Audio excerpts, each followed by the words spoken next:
오늘 사무엘상 4장 19절부터 22절까지의 말씀을 가지고 오히려 희망이 된다라는 제목으로 하나님 말씀을 함께 묵상합니다. 사무엘상 4장의 상황은 한마디로 절망 그 자체입니다.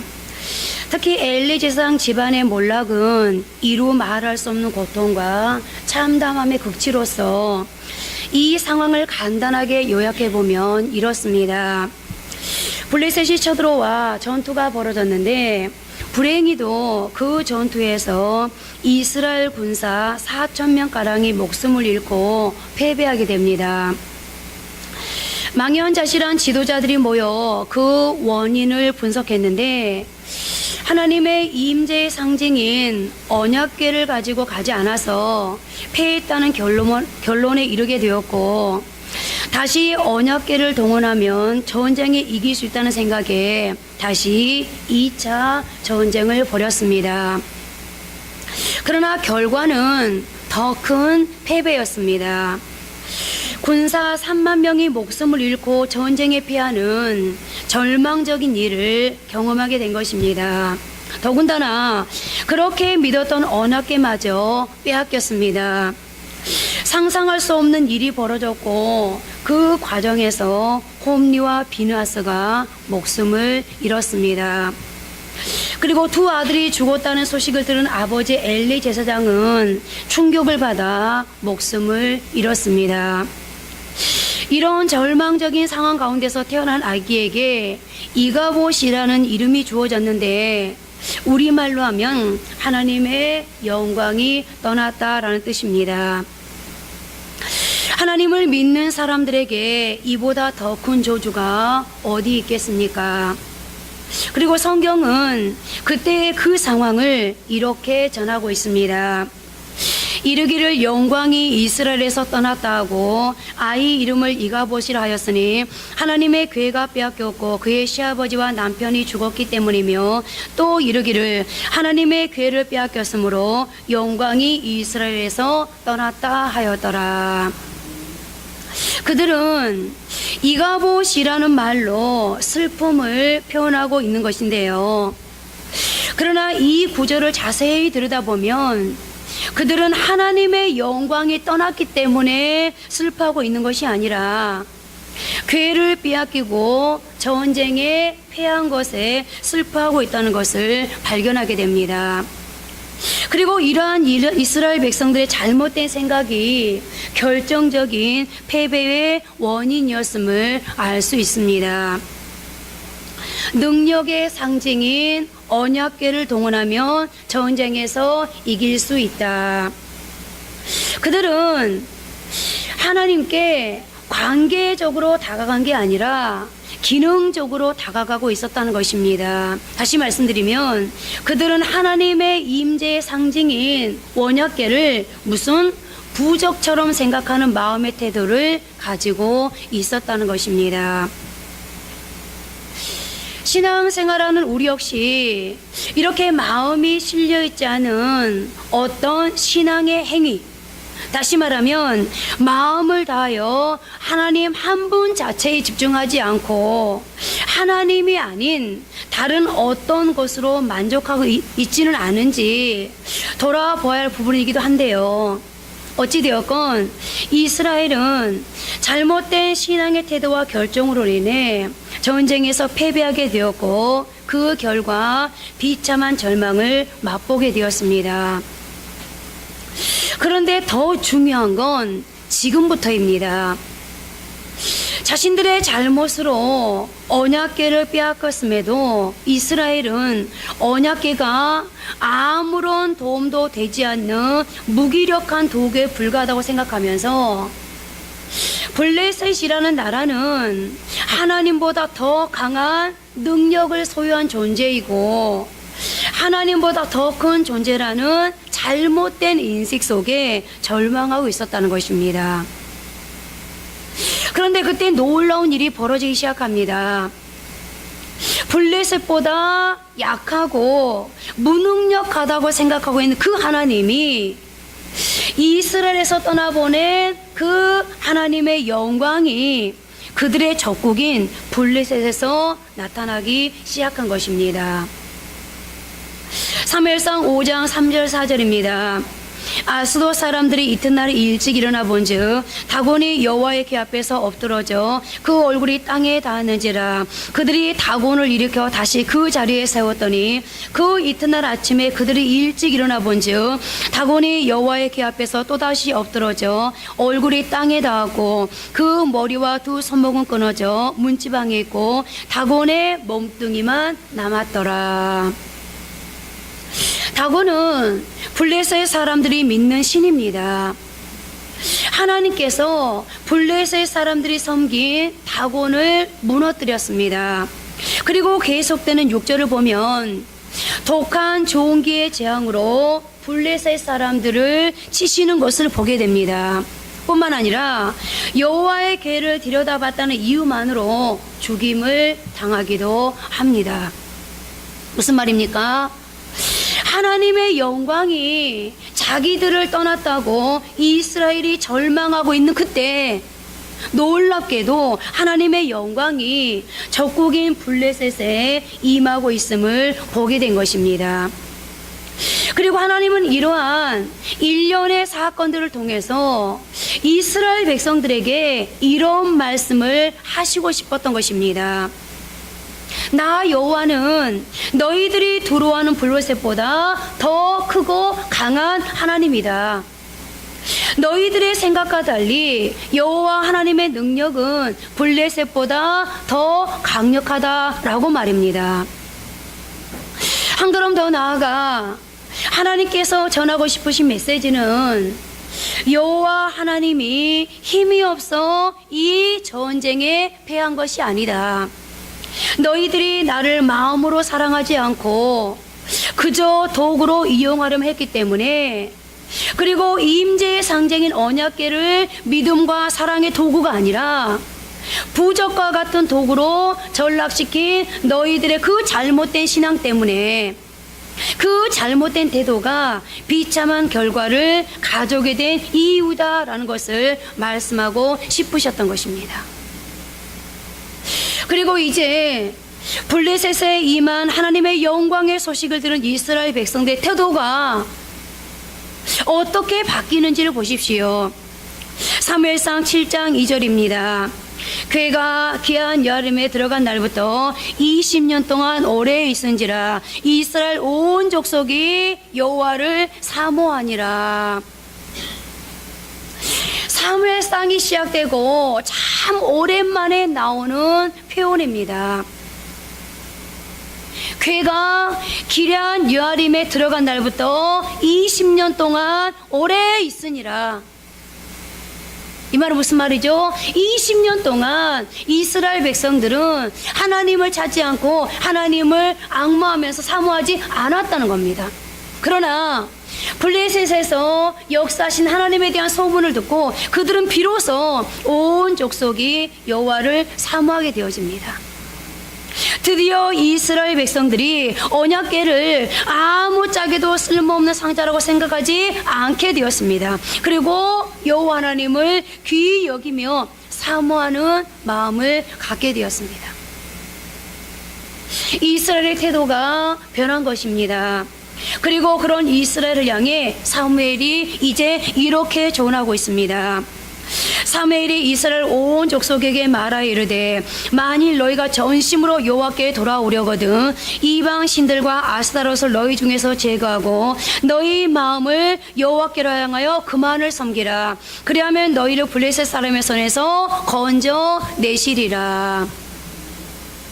그리고 이 말씀을 들은 이스라엘이 어떻게 반응하는지를 보십시오. 이에 이스라엘 자손이 바알들과 아스다롯을 제거하고 여호와만 섬기니라. 이런 일들을 경험하기 전에는, 다시 말씀드리면 그들이 패배, 실패를 경험하기 전에는 하나님 자체가 아니라 하나님의 임재를 상징하는 그야말로 상징물인 언약궤를 부적처럼 떠받들던 그들이었습니다. 그런데 이제 진짜 신앙의 본질이 그들에게서 회복된 것입니다. 그리고 우리는 이 사실을 통해 인간이 느끼는 그 절망의 순간에도 하나님은 여전히 일하시고 계시다는 것을 알게 됩니다. 마치 요셉이 감옥에서 절망과 어둠의 시간을 보내고 있는 그 순간에도 하나님은 감옥 바깥에서 열심히 일하고 계셨던 것처럼 말입니다. 그렇습니다. 인간의 생각과 시각으로 보면 이것이 확실합니다. 모든 것이 끝났습니다. 하나님의 영광도 일하심도 끝났습니다. 시아버지도 죽고 남편도 죽고 내가 의지할 수 있는 모든 것들이 사라지고 하나님의 영광도 사라졌습니다. 그러나 인생이 끝났다고 생각하는 그 시간에도 하나님은 저 멀리 상대편에서 일하고 계셨습니다. 그리고 저는 오늘 이 말씀을 묵상하면서 발견한 두 가지를 여러분들과 함께 나누고 싶습니다. 첫째는 우리는 먼저 본문의 이 일련의 사건들을 통해서 자녀들과 관계를 맺기 원하시는 하나님의 심정을 보게 된다는 것입니다. 언약궤를 있게 한 하나님 자체를 보지 않고 또 그 하나님께 마음은 주지 않으면서 임재의 상징인 언약궤를 자신들을 전쟁에서 승리케 하고 잘 살게 하는 무슨 요술방망이나 부적처럼 생각하는 이스라엘 백성들 태도에 아파하신 하나님. 그러나 그러면서도 이스라엘이 돌이키기를 바라시는 하나님의 간절한 마음이 전해지고 있음을 우리는 오늘 본문에서 발견하게 되는데요. 그래서 그런지 사무엘서를 보면 마음, 원어로는 레부라는 단어가 유난히 많이 등장하는 것을 볼 수 있습니다. 원래 레부라는 단어의 일차적인 의미는 심장이란 뜻입니다. 그러므로 사무엘서에서 마음이라고 번역된 단어는 단순한 마음이 아니라 보다 진실된 마음을 의미하는 경우가 많습니다. 먼저 사무엘상 2장 35절에 마음이란 단어가 쓰였습니다. 내가 나를 위하여 충실한 제사장을 일으키리니 그 사람은 내 마음 내 뜻대로 행할 것이라. 내가 그를 위하여 견고한 집을 세우리니 그가 나의 기름 부음을 받은 자 앞에서 영구히 행하리라. 그리고 사무엘상 7장 3절에는 두 번 등장하는데요. 우리 함께 합독하십니다.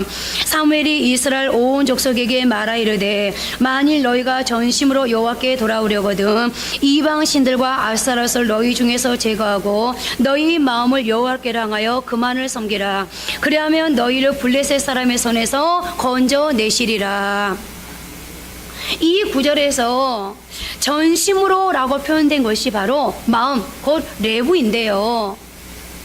오늘 이 말씀에서는 그냥 돌아오는 게 아니라 내 심장, 내 마음을 가지고, 그러니까 하나님의 심장을 가지고 하나님의 마음을 가지고 하나님으로 앞으로 나온 태도가 바로 레부라는 것입니다. 그리고 뒤이어 나오는 너희 마음을 여호와께 향하여서의 마음도 바로 레부입니다. 사도행전 13장 22절에는 패하시고 다윗을 왕으로 세우시고 증언하여 이르시되 내가 이새의 아들 다윗을 만나니 내 마음에 맞는 사람이라 내 뜻을 다 이루라 하시더니 라는 말씀이 나옵니다. 그러니까 이 말씀은 다윗이 하나님께로부터 내 마음에 맞는 자라는 평가를 받고 있는 장면인 것입니다. 그런데 여러분, 이것은 말이 안 되는 소리입니다. 다른 사람의 아내를 범하는 치명적인 죄를 저지르고 그의 남편까지 살해한 다윗을 어떻게 내 마음에 맞는 자라고 말씀하실 수 있습니까? 하나님이 다윗을 잘못 알고 있는 것입니까? 하나님이 실수하실 리가 없습니다. 그러면 무슨 말일까요? 비록 그가 중간에 큰 실수와 해서는 안 되는 과오를 저지르긴 했지만 다윗의 마음 중심이, 그 심장이 여호와 하나님을 향해 있었기 때문에 하나님은 그에게 내 마음에 맞는 사람이다 라고 말씀해 주실 수 있었다는 것입니다. 하나님의 평가의 기준도, 일하심의 기준도 세상의 그 무엇보다 마음 중심을 먼저 보신다는 건데요. 그렇다면 여러분, 여기서 전해지는 하나님의 마음의 소리가 들리십니까? 하나님은 오늘 이 시간 우리를 향해서 이렇게 말씀하고 계시는 겁니다.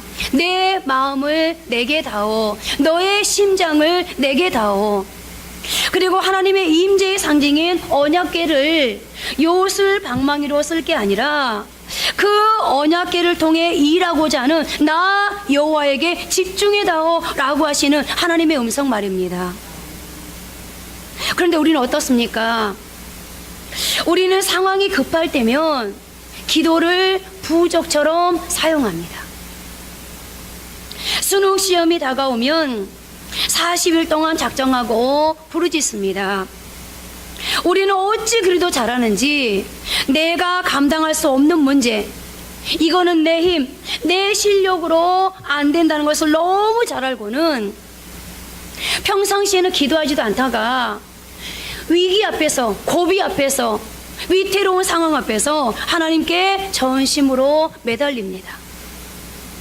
다행히도 원하는 결과가 있으면 좋으련만 오히려 그 반대의 경우가 생기면 기도해도 소용이 없다면서 원래대로 돌아가 버립니다. 우리는 기도의 응답에 나타나는 현상에 너무 민감하게 반응합니다. 마치 기도 응답이 없으면, 내게 응답 현상이 나타나지 않으면 하나님이 없는 것처럼, 하나님은 무능하고 일하시지 않는 하나님인 것처럼 여겨버립니다. 그리고 하나님을 외면해버립니다. 오늘 이스라엘 백성들이 그랬습니다.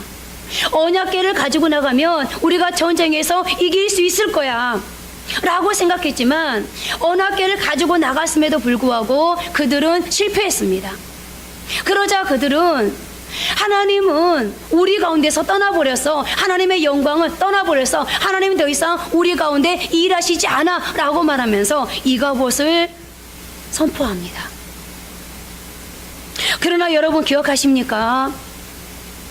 주님이 계시록 4장 1절을 통해서 소아시아 7 교회들을 향해 주셨던 말씀을 말입니다.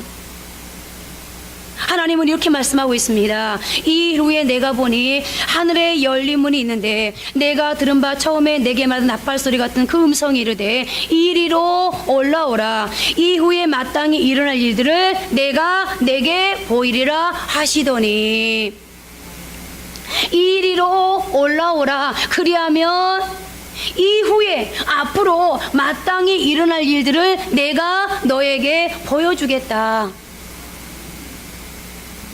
그들은 하나같이 극심한 박해로 고통을 당하고 있었고, 예수 믿는다는 이유로 일터에서 쫓겨나고 재산이 몰수당하고 심지어는 콜로세움에서 사자밥이 되어 죽어가고 있는 절망적인 상황. 이 절망적인 상황에서 고통당하고 있는 성도들에게 주님은 말씀합니다. 이리로 올라오라 라고 말입니다. 눈을 들어 하나님을 바라보라는 것입니다. 무슨 말입니까? 이 혼란스러운 땅만 바라보며 살지 말고 이리로 올라오라. 절망적이고 고통스러운 이 땅에만 몰두하지 말고 이리로 올라오라. 먼 관점으로 인생을 바라보고 지금 당장의 어떤 결과에 휘둘리지 말고 위를 바라보라는 것입니다. 이 세상을 사는 그리스도인들 중에는 두 종류의 사람이 있다고 합니다. 하나는 이 땅만 바라보며 하나님보다는 지금 당장에 나타나는 어떤 현상에 집중하고 거기에 영향을 받으면서 하나님을 뺀 언약계 자체에 시선을 둔 인생이 있고, 다른 하나는 지금의 상황은 실망스럽더라도 하나님을 끝까지 신뢰하며 이 모든 상황을 운영하신 하나님께, 하나님 그 자체에 집중하는 인생입니다. 여러분, 우리는 어느 부류의 사람입니까?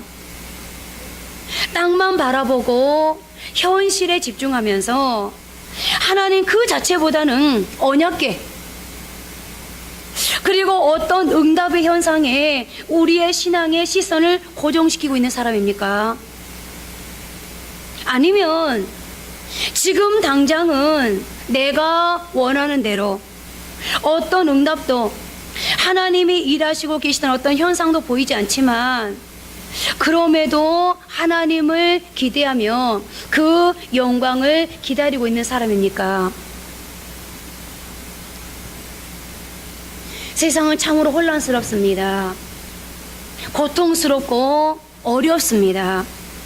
문제는 많은데 해결이 안 됩니다.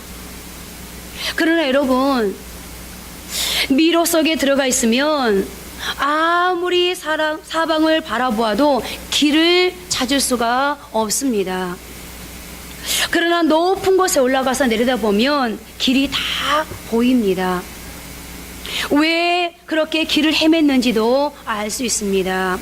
그래서 주님은 우리를 향해서 시선을 땅에만, 하나님의 임재의 상징에 불과한 그 언약궤 자체에 두지 말고, 언약궤가 아닌 그 언약궤를 가능케 했던 하나님께, 주님께 시선을 두라고 우리에게 말씀하고 있는 것입니다. 이제 우리 모두 우리의 시선을 지금의 것에 두지 말고 하나님이 아니면 아무것도 아닌, 하나님께서 임재하지 아니하시면, 하나님께서 그 언약궤를 통해서 일하지 않으면 아무것도 아닌 언약궤에 두지 말고 이리로 올라오라 라고 말씀하신 주님의 말씀대로 오직 위에 계신 하나님께 둘 수 있기를 바랍니다.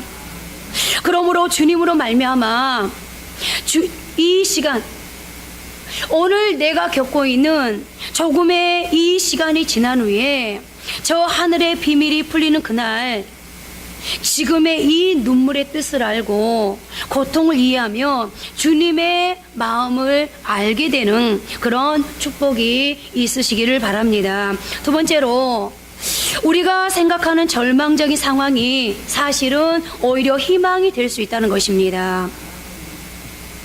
지금 이스라엘 백성들이 맞은 이 상황이야말로 완전한 이가봇입니다. 그리고 엘리의 며느리 입장에서도 이가봇임에는 분명합니다.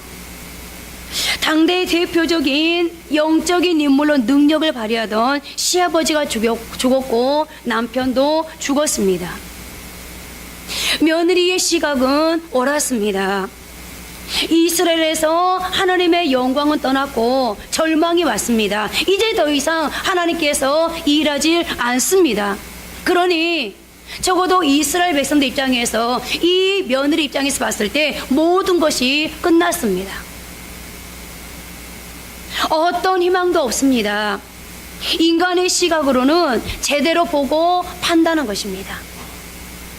그런데 이스라엘 백성들이 이제 끝났다, 우리에게 희망은 없다, 블레셋은 하나님보다 더 강하다, 우리 인생은 절망이다 라고 생각하고 있던 그 시간에 하나님께서는 블레셋에서 일하고 계셨습니다. 인생을 돌아보면 인생의 밤, 곧 이가봇의 이 상태를 다른 사람이 아닌 바로 내가 살아갈 때가 있습니다. 하나님의 영광은 내게서 떠나는 것 같고, 하나님의 더 이상 나에게 일하지 않는 것 같고, 그러므로 더 이상 나에게는 소망도 비전도 없는 것 같은, 더 이상 나에게 축복의 내일은 없을 것 같은 상황.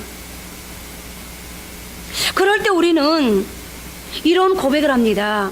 하나님, 이제 모든 것은 끝났습니다. 이제 나에게 더 이상의 희망은 없습니다. 나를 괴롭히는 인생의 이 문제는 어쩌면 하나님보다 더 큰지도 모르겠습니다. 이제 제 인생은 절망뿐입니다 라고 말입니다. 그러나 여러분, 하나님이 모르실까요? 하나님이 진짜 여러분에게 일할 만한 능력이 없는 걸까요? 하나님보다 여러분들이 겪고 있는 그 문제가 더 클까요? 여러분, 하나님께서 출애굽기 3장을 통해 이 이스라엘 백성들에게 하셨던 하나님의 음성이 들리지 않습니까? 내가 애굽에 있는 내 백성의 고통을 분명히 보고 그들이 그들의 감독자로 말미암아 부르짖음을 듣고 그 근심을 알고 내가 내려가서 그들을 애굽인의 손에서 건져내고 그들을 그 땅에서 인도하여 아름답고 광대한 땅, 젖과 꿀이 흐르는 땅으로 데려가려 하노라. 축복의 땅으로 내가 그들을 데려가려 하노라 라고 하나님께서 하나님의 의사를 밝히시면서 우선 먼저 뭐라고 말씀하십니까? 내 백성의 고통을 분명히 내가 봤다는 겁니다. 그들이 그들의 감독전에서 고통당하면서 부르짖는 소리를 내가 들었다는 겁니다. 그리고 무엇 때문에 아파하고 있는지, 무엇 때문에 지금 괴로워하고 있는지 그 근심을 알고 있다는 겁니다. 여러분, 무슨 말입니까? 하나님은 다 알고 계시다는 겁니다. 제가 이전에 설교했죠. 하나님은 서머나 교회의 성도들이 겪었던 극도의 궁핍과 극심한 박해와 고통을 아셨습니다. 그리고 고통 중에 있는 그들에게 이렇게 말씀하지 않습니까? 내가 너의 환난과 궁핍을 알거니와 내가 겪고 있는 환난과 궁핍을 안다. 그런데 여기서 환난은 원어로 큰 바위가 짓누르다라는 뜻을 가지고 있습니다. 큰 바위가 짓누르다. 그런데 주님이 그들의 그 큰 바위가 짓누른 것 같은 고통을 다 알고 있었습니다. 그냥 지식적으로 아는 것이 아니라 감정적, 의지적, 전 인격적으로 안다는 것입니다. 내가 이렇게 힘든 것을, 수고하는 것을 내가 다 알고 있다. 그러면서 뭐라고 말씀하십니까? 너희가 10일 동안은 환난을 받을 것이다. 무슨 말이죠? 10일 동안 환난을 받을 것이다. 고통은 지나간다는 것입니다. 우리가 고통을 당할 때는, 이가봇의 시간을 살고 있을 때는 시선이 온통 현재의 어려움에만 쏠리기 쉽습니다. 그래서 이 고통이 영원할 것처럼 느껴집니다. 그러나 주님 뭐라고 말씀하십니까? 10일 동안 환난을 받을 것이다. 다시 말씀드리면 지금의 이 고통은 한시적이고 극히 제한된 것으로서 반드시 지나간다는 것입니다. 그러나 더 중요한 것이 있습니다. 지금의 이 고통을 주님이 아셨다면 주님이 아시는 것으로 여러분 끝내겠습니까? 여러분 성경을 보십시오. 하나님께서 내가 너의 고통을 알고 있다. 내가 네 근심을 알고 있다. 네가 얼마나 아픈지 괴로운지 내가 다 느끼고 있다. 알고 있다. 여기에서 성경이 끝납니까? 주님이 아셨다면 또한 반드시 해결하시지 않겠습니까? 이 이스라엘 백성들의 고통을 하시는 주님께서 뭐라고 말씀하십니까? 내가 친히 내려가서 그들을 애굽인의 손에서 건져내고 그들을 그 땅에서 인도하여 아름답고 광대한 땅, 젖과 꿀이 흐르는 땅으로 데려가겠다라고 약속하고 있지 않습니까? 그리고 하나님은 그 약속을 지키셨습니다. 한숨이 변하여 노래가 되게 하셨고 절망이 변하여 희망이 되게 하셨습니다. 노예가 주인 되는 그런 축복으로 이스라엘을 인도하셨습니다. 이스라엘 백성들이 감당할 수 없는 블레셋을 하나님이 친히 감당하시면서 그들에게 오히려 희망이 되게 하셨습니다. 여러분, 오늘 여러분에게 감당할 수 없는 블레셋이 있습니까? 그래서 절망하고 계십니까? 그런 여러분에게도 주님은 말씀하십니다. 내가 너의 고통을 알고 있다. 내가 너의 블레셋을 알고 있다. 그러므로 나는 너를 위해 그 블레셋과 싸울 것이다. 내가 너를 건져낼 것이다. 너는 결코 그대로 무너지지 않는다. 반드시 회복될 것이다. 라고 말합니다. 여러분, 하나님이 알고 계시다는데 뭐가 문제입니까? 하나님이 알고 계시다는데, 하나님이 다 보고 계시다는데, 그리고 그 하나님은 어떤 하나님이십니까? 천지를 창조하신 창조주 되시고 우리를 구원하시는 구원자 되시는 분입니다.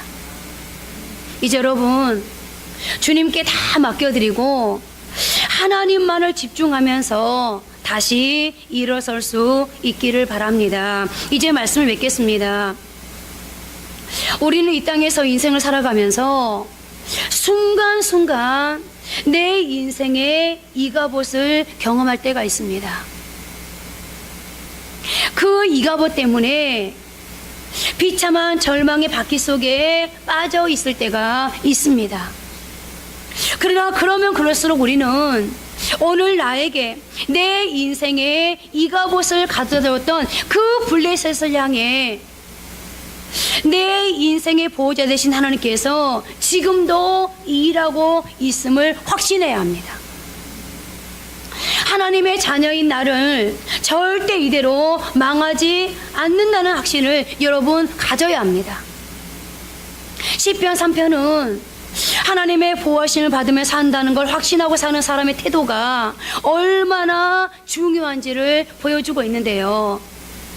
한마디로 말씀드리면 하나님을 확신하고 사는 사람의 태도가 얼마나 중요한지, 그리고 그 확신이 인생에 어떤 결과를 가져다 주는지 시편 3편이 우리에게 알려주는데, 성경은 시편 3편의 배경을 이렇게 설명합니다. 다윗이 그 아들 압살롬을 피할 때 지은 시.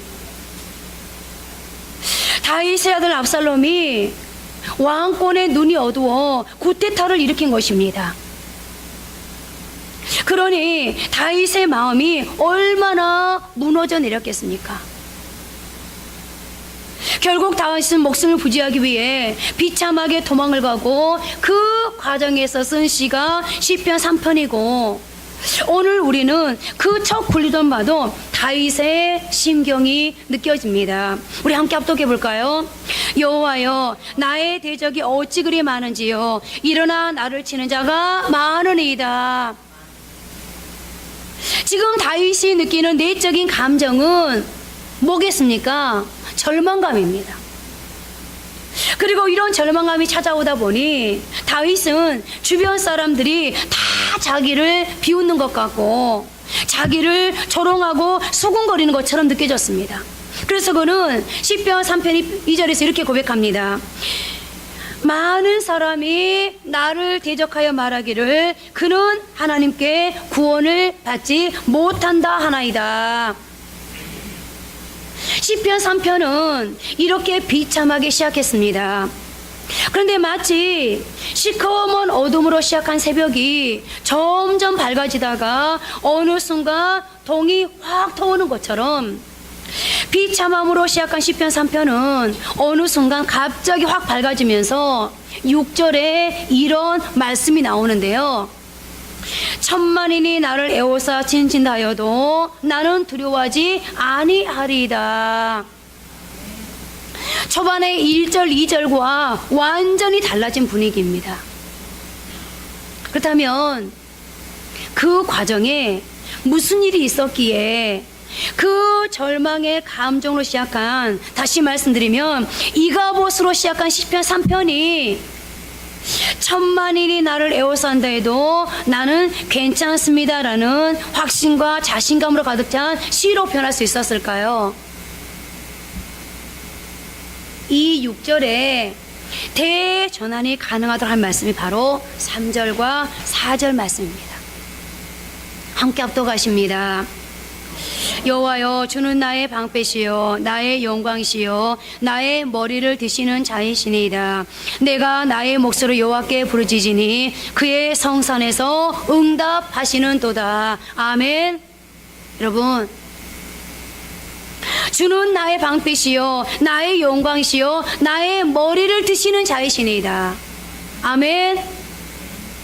다윗은 분명 1절, 2절에서 자신에게 주어진 이가봇 때문에, 대적이 자기를 에워싸고 있는 이 상황 때문에 절망했습니다. 그런데 그 상황에서 다윗은 자신의 시선을 그런 절망과 현실에만 고정하지 않고 자기의 그 상황을 알고 보호하시는 여호와 하나님께로 눈을 돌렸습니다. 그러자 6절과 같은 대반전이 일어나더라는 것입니다. 그렇습니다. 우리는 너나 할 것 없이 이 세상을 살면서 이가봇의 상황을 살아갈 수 있습니다. 마치 하나님의 영광이 이렇게서 떠난 것처럼, 하나님이 더 이상 일하지 않는 것처럼, 하나님이 더 이상 나를 보호하지 않는 것처럼, 그러므로 매 순간 실패하는 삶을, 패배하는 삶을 살아가는 것처럼 느낄 수 있습니다. 나를 실패자로 만드는 블레셋이 있을 수 있습니다. 그러나 그 현실만 보면, 그리고 그 현실에 합당한 응답에만 집중하고 어떤 나타나는 현상에 갇히게 되면 오히려 문제 해결은 더딜 수 있습니다. 계속해서 1, 2절에 멈추어 있을 수 있습니다. 이제 우리 모두가 문제의 해결을 보기 전에 먼저 눈을 들어 하늘을 바라보아야 합니다. 하나님이 아니면 아무것도 아닌 언약궤에 우리의 시선, 이 언약궤가 나에게 무언가를 줄 것처럼 착각하면서 거기에 시선을 두고 있는 것이 아니라 이 언약궤를 가능케 한 하나님 자체에 우리의 시선을 옮겨야 합니다. 주님께 시선을 고정하고 성령의 사다리를 타고 3, 4절로 건너가야 합니다. 그래야 6절과 같은 담대한 선포가 가능해집니다. 기왕에 이 땅에서 이가봇의 삶을 살아야 한다면 그 이가봇이 내가 겪어야 하는 10일 동안의 고통이라면, 그러나 반드시 끝날 것이라면 여러분, 주눅 드는 삶을 살아서야 되겠습니까? 어깨를 당당하게 펴고 천만인이 나를 둘러서 진친다 할지라도, 이가봇의 삶이 나에게 손해를 가져다 준다 할지라도, 블레셋이 나를 겁내고 두렵게 한다 할지라도 나는 그런 것에 개의치 않겠다. 하나님은 나의 보호자가 되시고 무엇보다 하나님은 지금도 나의 블레셋을 향해 역사하고 계신다 라고 확신하면서 담대하게 선포하며 나아갈 수 있기를 바랍니다. 이것이 여러분 믿음의 진수입니다. 그리고 그런 사람들에게 하나님은 반드시 일하십니다. 오늘 여러분, 이제 하나님이 어떤 마음을 가지고 우리에게 다가오는지를 들으셨습니다. 하나님은 내가 언약궤에 집중하고 있는 걸 원치 않습니다. 하나님 한 분에게 집중하기를 원합니다. 그리고 하나님은 저와 여러분이 이제는 선포하면 나아가기를 원합니다. 하나님은 내 편이시다. 하나님은 나와 싸워주신다. 하나님은 나를 승리케 하실 것이다. 하나님은 내게 복 줄 것이다. 한 주간도 이 선포를 가지고 능력 있게 살아가실 수 있는 저와 여러분이 되어지기를 바랍니다. 이제 우리 여기에 모인 우리 찬양하고